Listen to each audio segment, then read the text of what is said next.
আসসালামু আলাইকুম। সপ্তম শ্রেণীর সুপ্রিয় শিক্ষার্থীবৃন্দ, আশা করছি তোমরা সকলে ভালো আছো।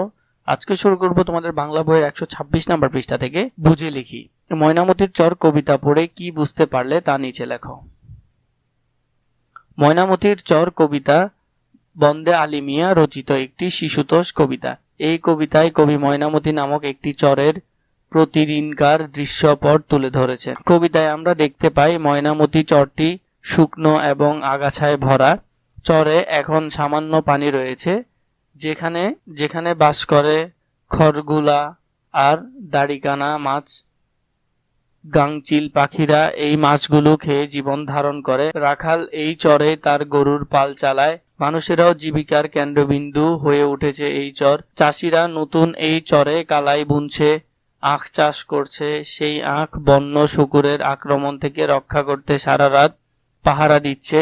এভাবে ময়নামতির চর কবিতায় আমরা একটি বাস্তব দৃশ্য কল্পনা করতে পারি, যেখানে পাখি আর মানুষের সহাবস্থানের কথা সুনিপুণভাবে চিত্রায়িত হয়েছে।